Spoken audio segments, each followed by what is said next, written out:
gonna be just like senior year, except for funner. Hey guys, I'm Kendra.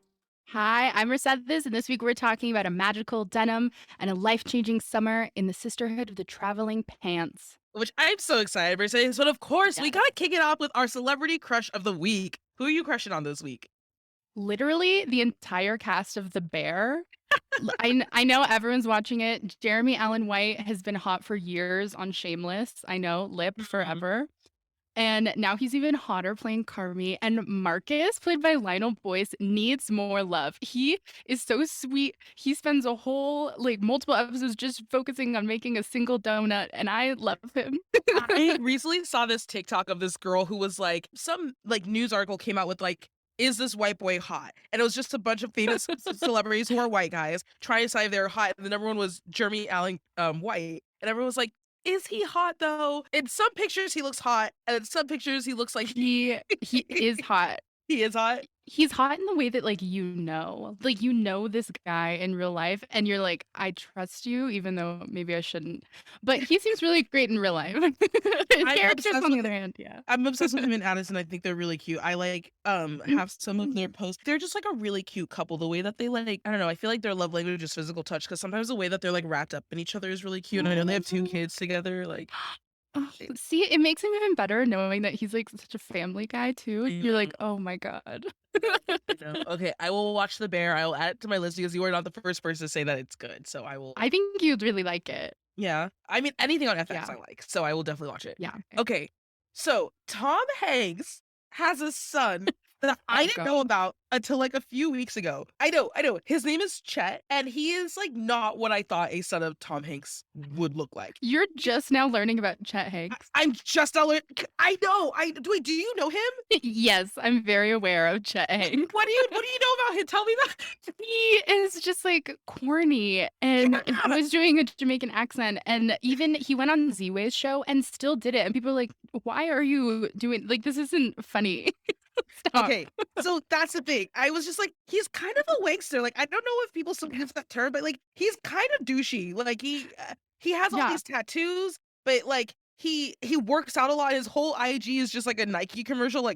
All of his captions are if you never push yourself to the limits, you'll never know all you truly hold. And stuff like that. But I don't know. I think he's kind of cute. And the thing is, I found out about him because a clip of him imitating the Joker went viral on Z-Way's show. Oh yeah, so that's how I discovered him. But it's so weird. I was I had no idea Tom Hanks had another son that wasn't Colin. Yeah, he has the third one named Truman, who's my age. Really? Yes. Yeah. I'm learning so much about Tom Hanks. Truman's my way into the Hanks family. And then you can marry Chet, and then we'll be Hanks. I don't know if I want to marry Chet, but I do think he's kind of cute. I feel I get annoyed of him really quickly. Oh, yeah. Guys, we're going to move over to the TLDR. We like to summarize the movie for anyone who hasn't seen it. Warning, there are spoilers ahead. If you have not seen The Sisterhood of the Traveling Pants, you can stream it on HBO Max. Take it away, Mercedes. Yes.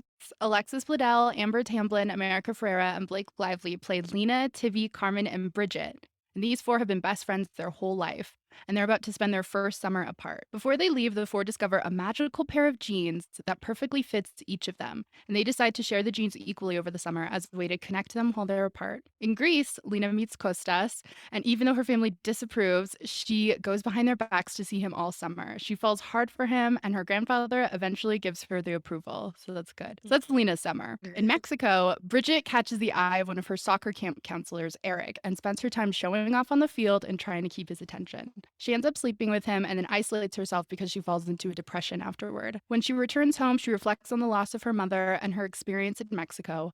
Luckily, Tivy and Carmen are there to comfort her along the way. Carmen's visit to see her dad takes an immediate turn when she learns he's engaged, and she'll soon have a stepmom and step-siblings. She feels forgotten and ignored as her dad rarely makes time for her and seems to care more about his new family. She hits a breaking point and returns home, but with the help of Tivy, decides to share her feelings and frustrations with her dad. Tivy, on the other hand, is working retail for the summer and filming a documentary in their hometown. She soon encounters a young girl named Bailey who refuses to leave her side and begins helping her with the film. The two bond, and Tibby learns that Bailey has leukemia. As Bailey's health turns for the worse and she passes away, Tibby decides to make a film inspired by Bailey. The four girls reunite and drive to South Carolina for Carmen's dad's wedding. Even though she's reluctant, Carmen attends wearing the magical jeans, and the four spend the night sharing their stories of the summer. Yes. This is a 2005 film based off the book of the same name written by Anne Brashares. The film was written by Delia Ephron, who also did Bewitched and You've Got Mail. And she's also the sister of Nora Ephron, who Yes. written also by Elizabeth Chandler, who also did What a Girl Wants. And it was directed by Ken Kwapis, who also directed He's Just Not That Into You and License to Wed. And I just have to say, Mercedes, I feel like this movie was kind of the start of like giving children cancer in rom-coms, which I My God. don't fully. Yes. I'm so tired of the sick narrative. And this was definitely the start. That's such a good point. And then there was like the vampire zombie era where of like loving like the undead. And then it became loving someone who's dying. I was like, what is wrong Yes. with the world? Yes. Why are we like this? Mercedes, I think we need to write our own rom-com where we just kind of like make fun of like all of our tropes. All the tropes. All the tropes, yeah. Like not Yes. another rom-com movie. Yeah, I love the idea of like having a lead who's like obsessed with rom-coms and tries to force the tropes into her life, but it just never goes right. That sounds like me, actually. That really sounds. Tell me some of your favorite industry facts about this movie. Oh my gosh. I think my all-time favorite is that the fact that these four leads have remained friends since filming. I love seeing their posts together when they're and like just their support in the comments to each other on like IG and stuff. It's so sweet. And like this came out in 2005. That's a long time to stay friends with your co-stars. Yeah, seriously. But I'm happy they are also friends. I heard that they are godparents to Blake Lively's daughter. Oh, Yeah. I love that. Isn't that so sweet? So I learned that Alexis Bledel went through a summer camp type of training to learn how to ride a Vespa, learn how to ride a mule, scuba dive, and she took drawing lessons. Oh my God. That's intense. It's very intense because yeah, she did all of that in this movie. Yes. Blake Lively had to learn how to play soccer too. They were all training. Oh yeah, I know. But this was also Blake Lively's very first film. Did you know that? I didn't, but I mean, this was a couple years before she popped off on Gossip Girl, and I loved seeing the trajectory of all of them. Like this was like prime time for Alexis Bledel. Because this was like prime Gilmore Girls. And then America Ferrera, we know she was just in Real Women Have Curves. Like this was really her time. This is a year before Ugly Betty. This is her time. Wow, I didn't know that. Yes. Okay, so I think we're gonna get more into this later in the episode, but I think we are both fans of Kostas. And I saw that like him and Lena's relationship is a take on Romeo and Juliet with both families fighting. And I didn't think of that. And I thought that was really interesting. Yeah, that makes a lot of sense. It makes a lot of sense, right? Also, so America Ferrera almost wasn't in this movie because she wasn't interested in reading the script. And then her mom was like, please read it. You're going to love it. And then when she did, she did. She loved it. And then, do you know, Olivia Wilde almost was Bridget. And then Hilary Duff was almost Tibby. That makes sense. I could see that. It's so early 2000s. Yeah, it really is. I could totally see that. Oh my gosh. And then the special iconic jeans were actually just a pair of Levi's. Just a pair of Levi's, man. Yeah. They didn't end movie magic for everyone out there. I bet you could guess this. There wasn't just one pair. I'm surprised they weren't like True Religion or something like that. I don't know. Oh my God, yes. 7 jeans or something. Miss Me jeans. Oh, we are aging ourselves.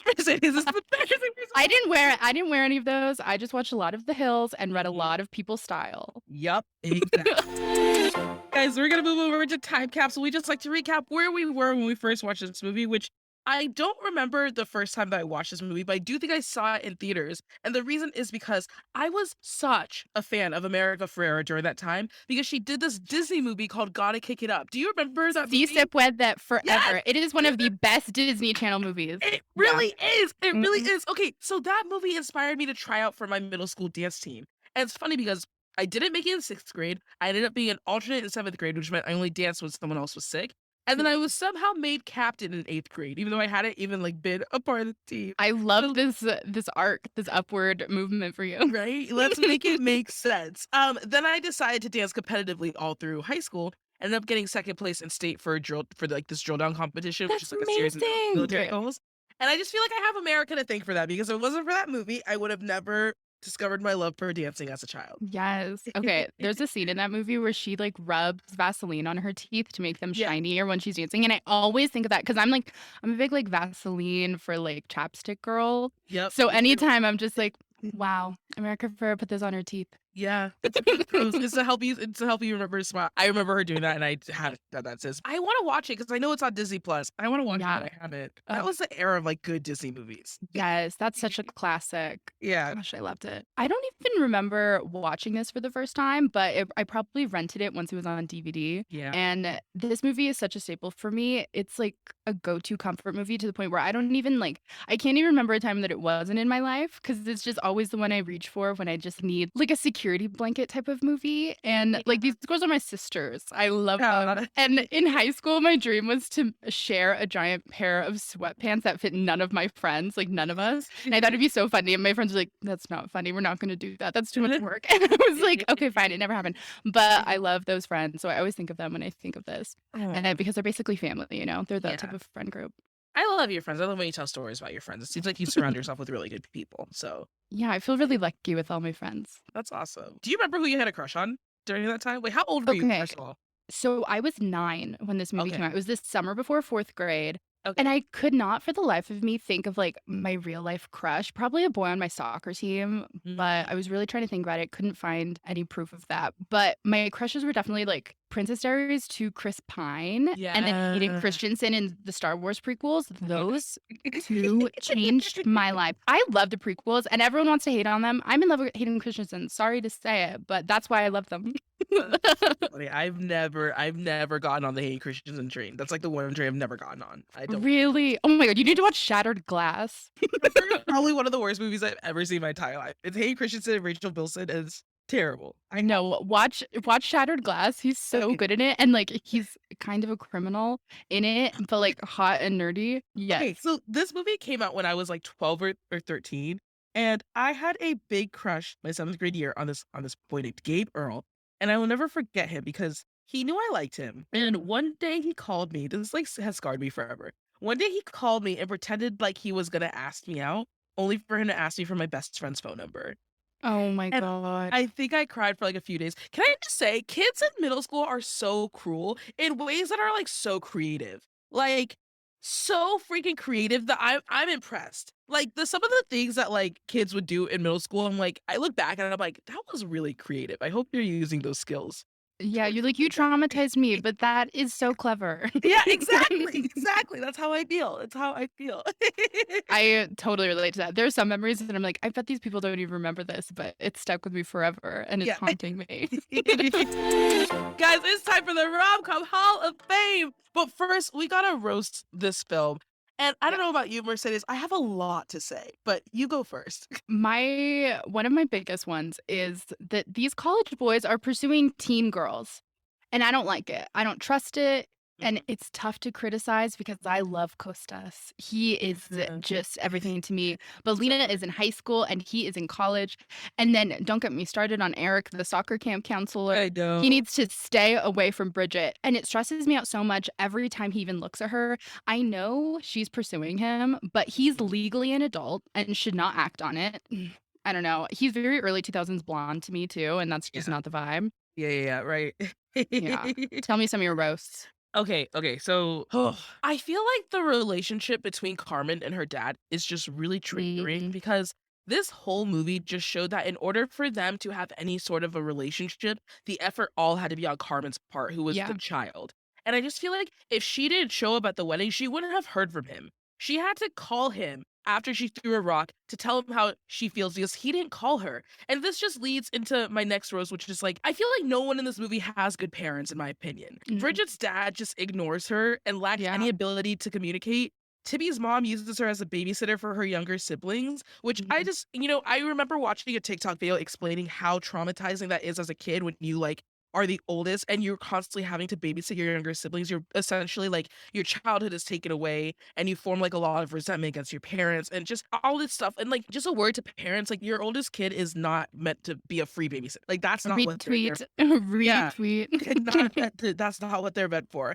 And then I feel like, like I said, Carmen's dad just sucks and we don't even see Lena's parents. So I just feel like there's just a lot of bad parenting that I could see them being traumatized by as they get older, because all of who we are, like our love languages and our thoughts and our feelings, all stem from childhood traumas. So I Yeah. just see them going down a bad road because their parents I all suck. Yeah, I absolutely hate Carmen's dad. No one irks me more than him in this movie. He's so Yeah. terrible. Yeah. And I wish he threw more rocks through that window because he sucks and I hate him. And you know what?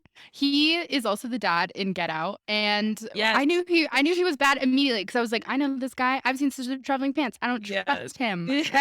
I don't trust him. On top of that, too, I feel like Bridget is such a pick me, Oh my God. right? Yeah. Okay, good. I was like, is it just me? Like, Bridget is just like, look at me, oh my gosh, look at me. And I'm just like, I I don't know. think it's that time of like, sadly, it's that time of like being a teen where like people are looking at you and probably people who shouldn't be looking at you, like adults. Yeah. And I think she takes advantage of that because she is really trying to like fill some type of just like hole in her world because Mhm. she, like, they talk about it. She's still grappling with grieving her mother and her mother's death. So it is all just like reactions. And I know she's a teen. So I don't want to like criticize her as much because I'm like, I know there's just a lot of shit going on with you.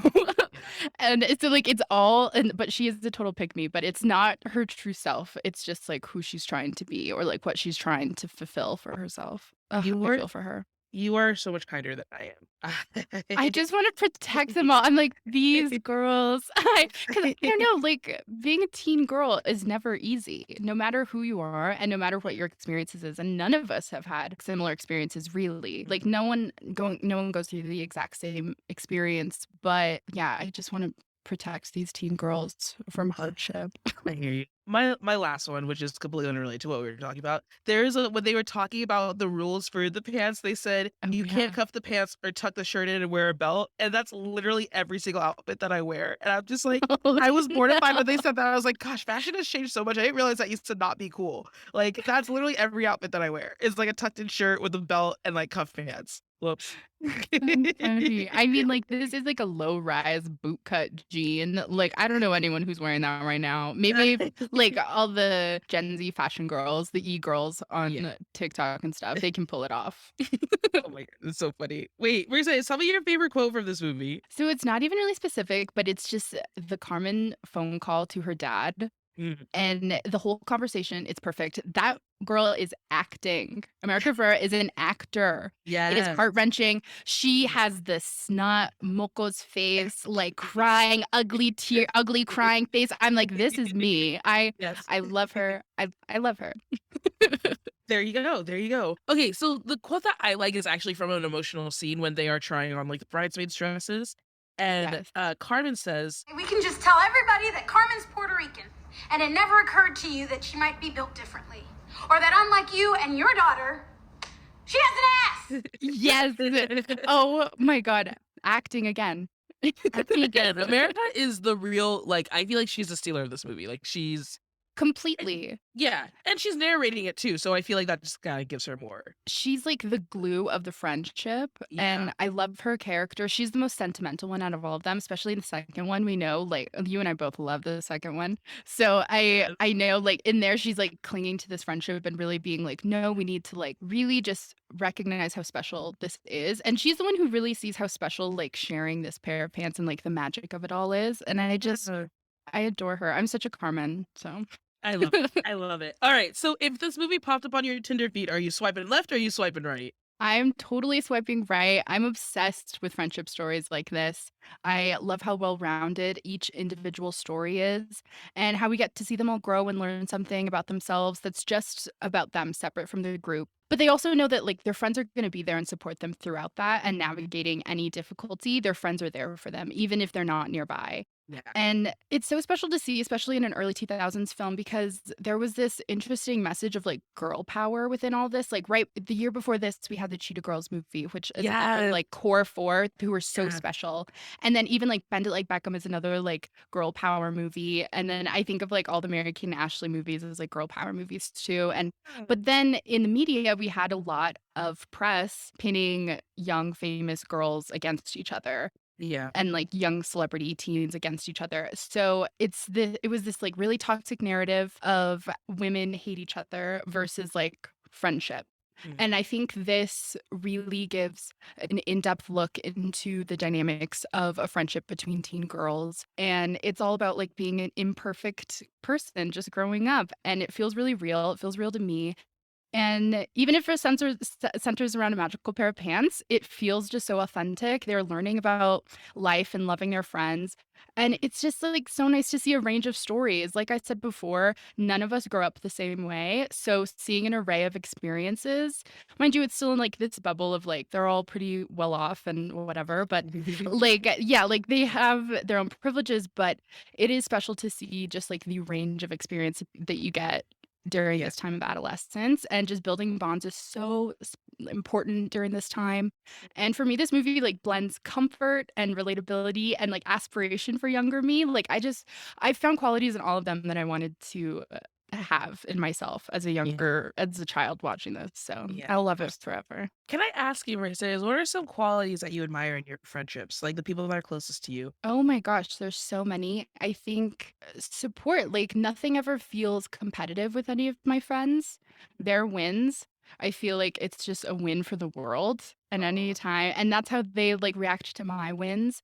And they're also like the other day, I messaged them about just like some insecurity I was feeling for the day. And I messaged like multiple people, and they all just gave me such reassuring just points and just like great advice and just like made me feel really special and heard. Yeah. And these were different friends in like different areas of my life too. So it made me just feel like I just have like such a well-rounded group of people who I support and they support me. And it just feels so, I don't know, like I love all my friendships. Even the ones that I like don't talk to all the time. I'm like, gosh, you guys are just so special. I love seeing anytime they're like just any of their successes online and stuff. I'm just so proud. How about you? Yeah. Oh, I love that. Yeah, I think I really value support in my friends, like when they are able to be there for me when I need it, just because I just had a point in my life where I just need more support. Like I got really sick yesterday when I came home from my trip, and it just made me mad that like I am the one who like always has to take care of myself when I'm sick. Like I was the one who had to like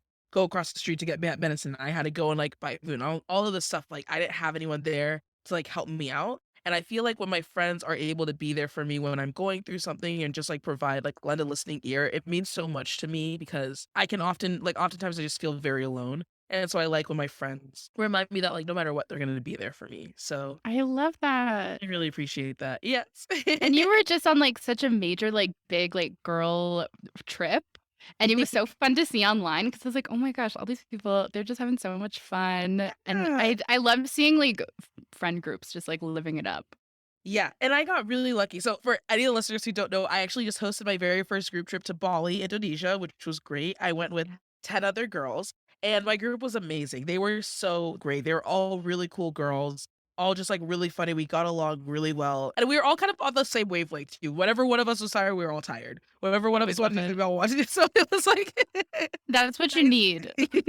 That's what you need, exactly. Okay, so in terms of like if this pops up on my Tinder feed, if it's between this movie and the second one, I'm definitely swiping left on this one and swiping right on the second one because I do. Whoa. I know, controversial. But in this movie and the first one, I love the backdrop of Greece. But seeing these girls' relationships with their parents is very triggering for me. But I absolutely love the second one. I hope we do an episode on it soon. Oh my gosh, I could go on and on. Everyone go on Letterboxd and find me, Mercedes GB11, and go like my review on the second one because it's actually my most liked review on Letterboxd. Yeah, I think it's just because no one watches the movies. So it's very few reviews. I will definitely go and watch it. All right, guys, it's time for couples therapy. Mercedes and I just like to give relationship advice for all of the characters on how they can improve their relationship. And so I want to hear what you think, Mercedes. How do you think everyone in this movie could just do better all around? So these girls are young, and a lot of them have to deal with really real life heavy experiences like loss and grief. Mm-hmm. And this movie captures a summer where they're coming into their own and grappling with a lot of deep thoughts and emotions. And I just want them to continue to grow and accept love in all forms into their lives and to communicate their needs and accept the care and support that they deserve. Mm-hmm. And also just continuing to be vulnerable and not let hurt and pain harden them and just letting themselves feel any feelings as they come. I think our go-to, especially when we're young, is to really like conceal that from the world because it feels like you're the only one feeling it. But the best thing to do is just let yourself feel it so then you can cope in a way that's a lot healthier than trying to find validation in other people or trying to run away from any of your problems. And that's such an important lesson to learn. And the younger you learn it, the better, I think. Yeah, absolutely. That was so beautifully said, Mercedes. You're so insightful. I always tell you.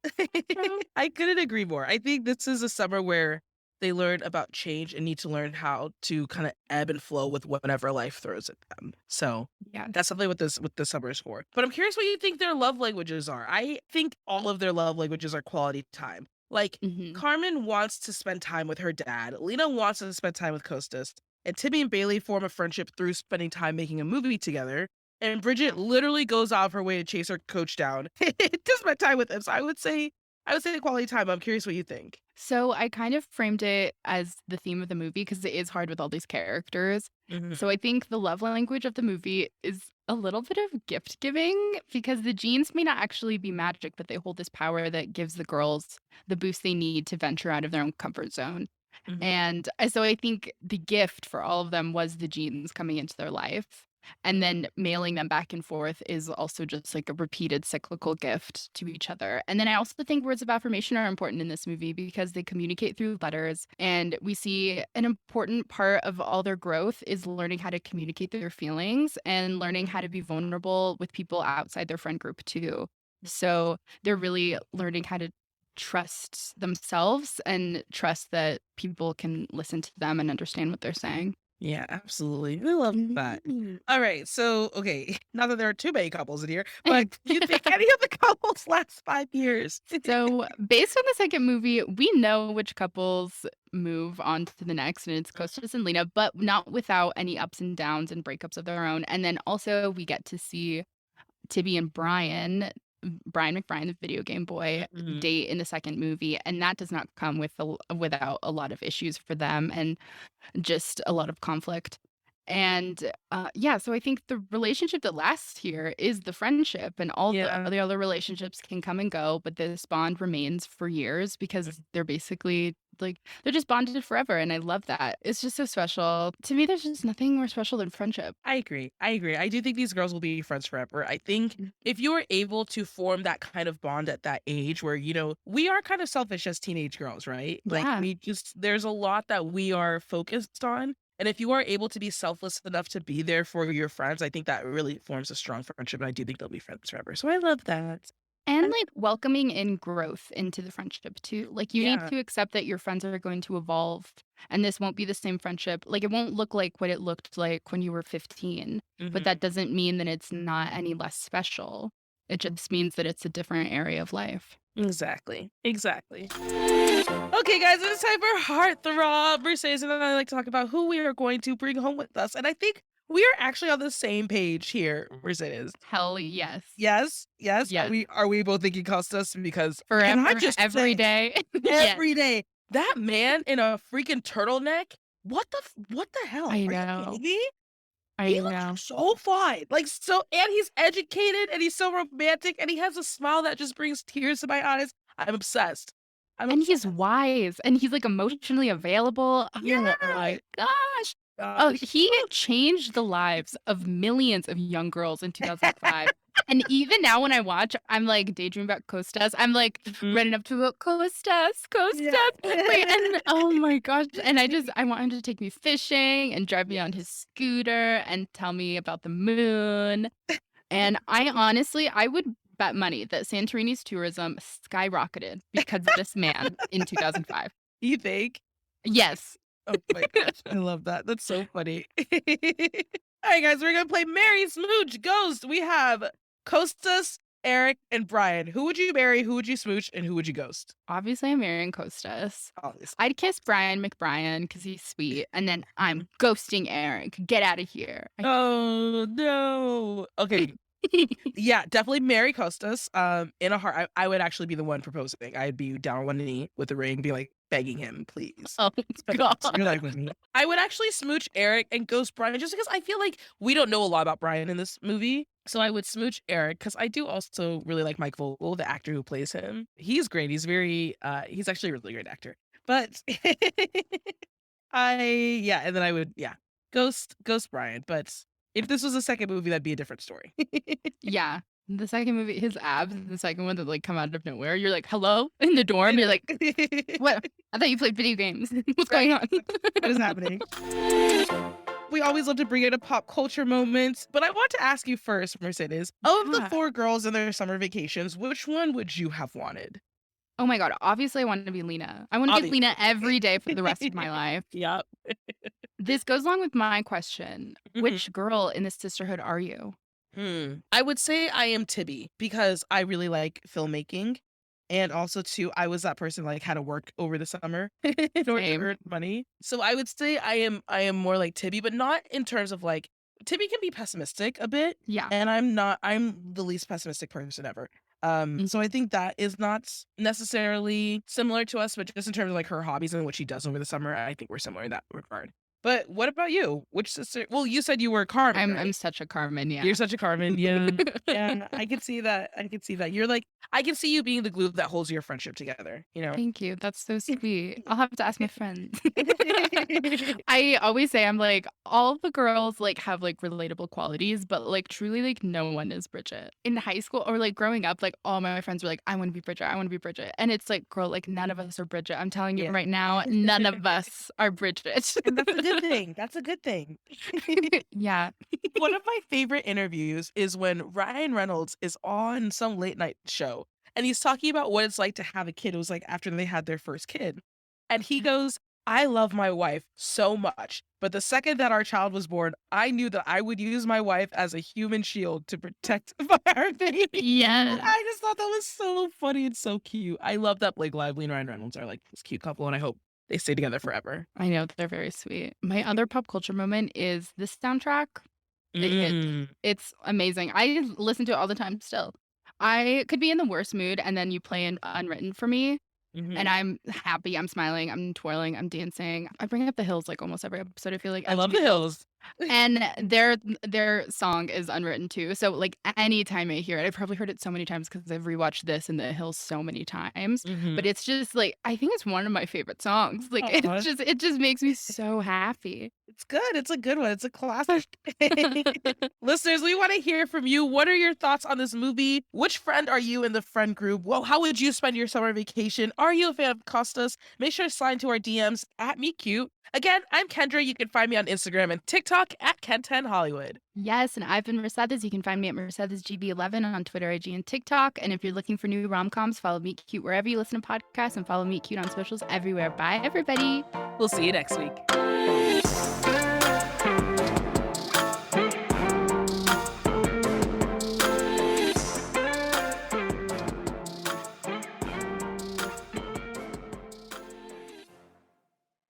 Hi, Meet Cuties. We're so excited to let you know that you can now binge our newest series, Influence, exclusively and ad-free on Wondery Plus. It's Meet Cute's modern adaptation of Jane Austen's Persuasion, and we know you're going to love it.